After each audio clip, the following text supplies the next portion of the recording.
صلی علی نبینا صلی علی محمد۔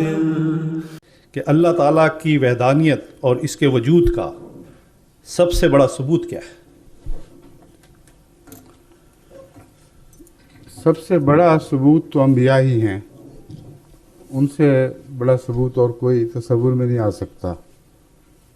ویسے تو ہر انسان خود بھی ایک ثبوت ہے، اگر اپنے نفس پہ غور کرے اور دیکھے کہ میں کیا ہوں، کس غرض سے آیا اور کون ہوں، میری انا کیا چیز ہے، مجھے یہ سوچنے کی طاقت کیوں نصیب ہوئی، جبکہ کیمسٹری اور فزکس میں کوئی قانون نہیں ہے جو سوچنے کی طاقت پیدا کر سکے۔ یہ سیدھی سادھی چند باتیں اگر انسان اپنے وجود پر اطلاق کر کے دیکھے تو وہ ذاتی ثبوت اس کی ذات کے لیے اس کی ذات میں سے مہیا ہو سکتا ہے۔ مگر جب آپ سب سے بڑا ثبوت کہتے ہیں تو مراد یہ ہے جو سب دنیا کے سامنے علی الرغم پیش کیا جا سکے، مخالفت کے باوجود ان کے مقابل پر رکھا جا سکے، وہ ثبوت سب سے بڑا انبیاء کا وجود ہے۔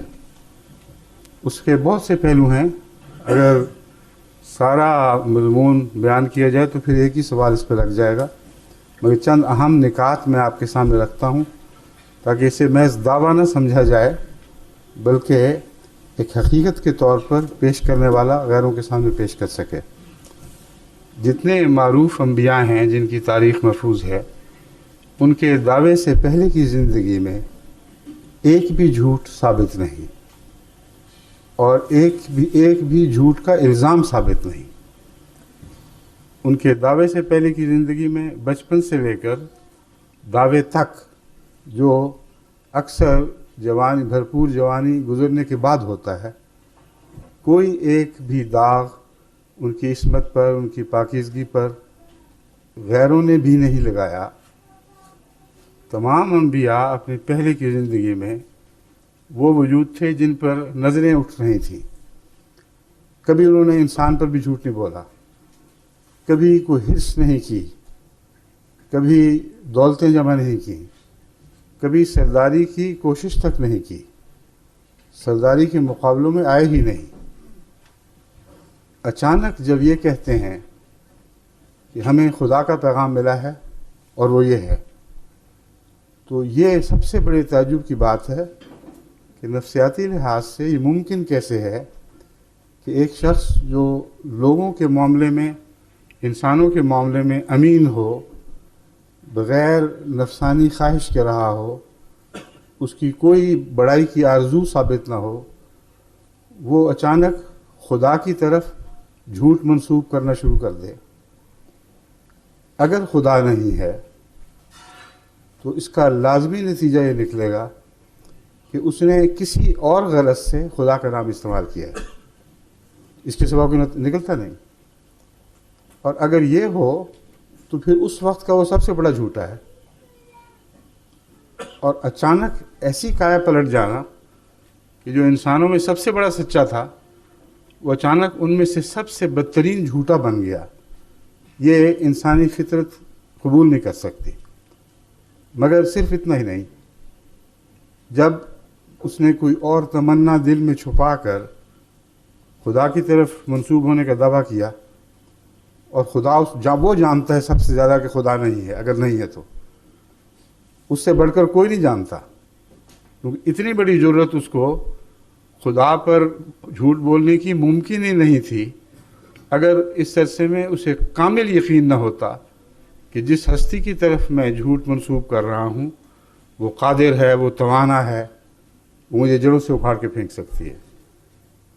تو وہ وجود جو دہریت کے اس سفر میں آہستہ آہستہ آگے بڑھتا ہے، وہ دہریت کے نشان پیچھے چھوڑ کر چلتا ہے۔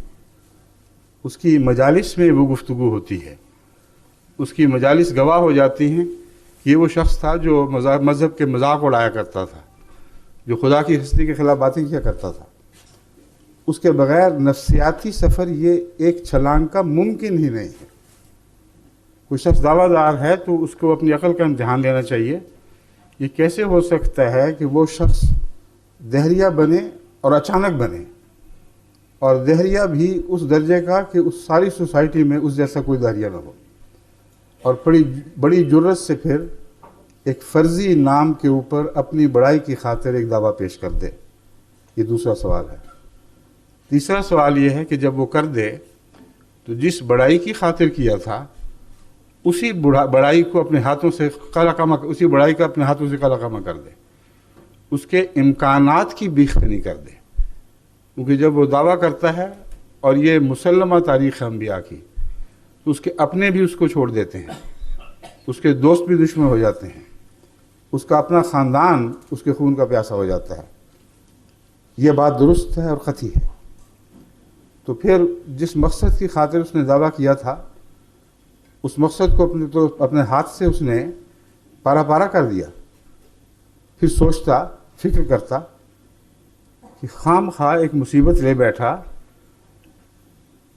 آج کے زمانے کے سیاستدانوں سے نہ صحیح اس زمانے کے سیاستدانوں سے سبق لے لیتا کہ ایک بیان دے کر جب متوقع رد عمل نہیں نکلا تو توبہ توب کر کے واپس جاتا کہ نہیں، میرا تو مطلب ہی تم نہیں سمجھے، میں نے کب کہا تھا کہ مجھے خدا نے کچھ بنایا ہے اور خدا نے مجھے ایک مقصد کے لیے کھڑا کیا ہے۔ اکیلا ساری سوسائٹی کے خلاف اپنوں کو غیر ہوتے ہوئے دیکھتے ہوئے، غیروں کو اور بڑھ کر دشمن بنتا ہوئے دیکھتے ہوئے اس دعوے پہ قائم رہتا ہے۔ کون سا سہارا ہے جو اس کڑے وقت میں اس کا ساتھ دیتا ہے؟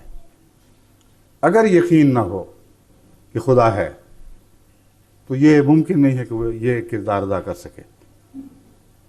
پھر دعوے یہ کرتا ہے کہ میں ایک رہ گیا ہوں بس، اور میرا خدا میرے ساتھ ہے، تم زور لگاؤ، ساری طاقتیں استعمال کر لو، تم مجھے مٹا نہیں سکو گے۔ اور یہی ہوتا ہے۔ اس مضمون کو آگے بڑھائیں تو آپ حیران رہ جائیں گے کہ کوئی معقول انسان ادنا سے بھی عقل رکھتا ہو تو نبی کے دعوی ایمان باللہ پر وہ کوئی آنچ نہیں لا سکتا، کوئی حرف نہیں رکھ سکتا۔ ہر قسم کی شکوک سے بالا دعویٰ ہے، اور سارے عالم اسلام، عالم مذہب میں، اس کی ساری تاریخ میں یکساں چسپاں ہو رہا ہے۔ آدم سے لے کر نوح تک پہنچے ہیں، نوح کے بعد ابراہیم کی باری آئے گی، ابراہیم سے باقی انبیاء چھوڑتے ہوئے اب موسیٰ پہ آ جائیں، عیسیٰ پہ چلے جائیں۔ درمیان کے انبیاء، جتنے بھی درمیان کے انبیاء گزرے ہیں، اگر ان کو بھی نام ذہن میں رکھ لیں تو ایک مسلسل تاریخ ہے، انسان کی تہذیب کی تاریخ کے ساتھ ساتھ مسلسل پہلو بہ پہلو چل رہی ہے، اور قطعی ہے، اس میں آپ کوئی تبدیلی نہیں دیکھیں گے۔ اور پھر دنیا کی ہر جگہ یہی بات ہوئی ہے۔ ہندوستان میں آئیں تو کرشنا کا وجود ہمیں نظر آتا ہے، سارے مقابلوں کے باوجود اس کرشنا کی بات نہیں کر رہے جس کو ہندو خدا سمجھتے ہیں، اس کرشنا کی بات کر رہا ہوں جس کے متعلق ایک حدیث میں آتا ہے کہ کان فی الہند نبی، ہند میں بھی ایک نبی تھا، اسمہ کاہن، اس کا نام کاہن تھا۔ اور کرشن کنہیا اور کاہن یہ وہی نام ہے دراصل جو مختلف تلفظات کے ساتھ ادا کیے جاتے ہیں۔ تو اس بحث کو چھوڑیں، میں جو بات کر رہا ہوں، مسلمانوں کے لیے اس کے سوا چارہ نہیں کہ ہندوستان میں کسی نبی کا وجود تسلیم کریں۔ اگر وہ کہیں کرشن نہیں تھا تو دکھائیں پھر اور کون تھا، کیونکہ قرآن کہتا ہے کہ ہر دنیا کے ہر حصے میں، ساری دنیا کے ہر حصے میں ہم نے نبی بھیجے ہیں، ہر زمانے میں بھیجے ہیں۔ تو اس پہلو سے ہندوستان کی تاریخ بھی گواہ بن جاتی ہے۔ ایک ادنا بھی تزلزل نہیں دکھایا، باوجود اس کے کہ ان کے مقابل پر بہت بڑی طاقتیں جمع ہو گئی تھی۔